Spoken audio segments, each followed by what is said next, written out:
ରାତିରେ ଗୋଟେ ସ୍ୱପ୍ନ ଦେଖିଲି ଯେ ଶିବଙ୍କର ଯେ ତମ ପାଖରେ କି ଦୈବୀ ଶକ୍ତି ଅଛି ଲୋକମାନଙ୍କ ସେବା କର।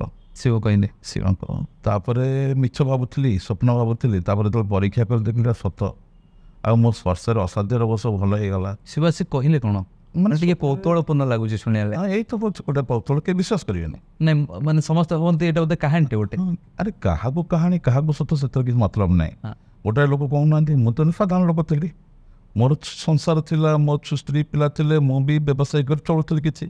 ମୁଁ ହଠାତ୍ କିନ୍ତୁ ଗୋଟେ ଆଧ୍ୟାତ୍ମିକ ଲାଇନ୍ ଚାଲିଗଲି। ମୋ ସାଙ୍ଗସାଥିମାନେ ବିଶ୍ୱାସ କରିପାରନ୍ତି ନାହିଁ। ସତରେ ବାବା ହେବାକୁ ଗଲେ କ'ଣ ଏମିତି କିଛି ଗୋଟେ ସ୍ୱପ୍ନାଦେଶ ଦରକାର? ନା ସେମିତି କିଛି ନାହିଁ।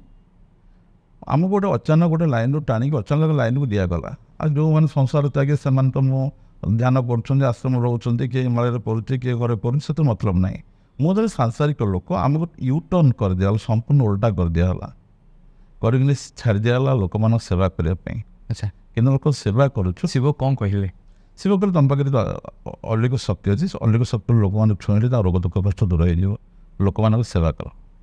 ସେଇଟା ମୁଁ ଭାବୁଥିଲି ମିଛ, ତାପରେ ପରୀକ୍ଷା କଲା ସତରେ ପରିଣତ ହେଇଗଲା। ହଠାତ୍ ଭାବିଲେନି ଯେ ଶିବ ହିଁ ଆପଣଙ୍କ ପାଖକୁ କାହିଁ ଆସିଲେ ବା ଶିବ ଆପଣଙ୍କୁ ହିଁ କାହିଁ ବାଛିଲେ? ସେଇଟା ମୁଁ କହିପାରିବିନି। ଲକ୍ଷ ଲକ୍ଷ ଲୋକ ଲଟେରୀ ଟିକେଟ୍ କାଟିଛନ୍ତି, କାହା ଭାଗ୍ୟରେ କୋଟିପତି ସେଇଟା କହିପାରିବିନି।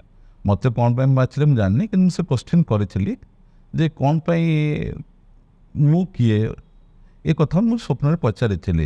ଦେଖିବାକୁ ଗଲା ଗୋଟେ ଲୋକର ଶହ ଶହ କଙ୍କାଳ ପଡ଼ିଛି। କୋଉଠି ମାନେ ସେ ସ୍ୱପ୍ନରେ ଦେଖିଲେ? ସ୍ୱପ୍ନରେ ଦେଖିଲି ମାନେ ସେଇଦିନ ଯୋଉ ଦେଖିଲି ସେଇଦିନ ଦେଖିଲି ଶହ ଶହ କଙ୍କାଳ ପଡ଼ି, ମାନେ ଗୋଟେ ଲୋକ ବହୁ ବର୍ଷ ତପସ୍ୟା କରିକି ଏ ଜାଗାରେ ପହଞ୍ଚେ।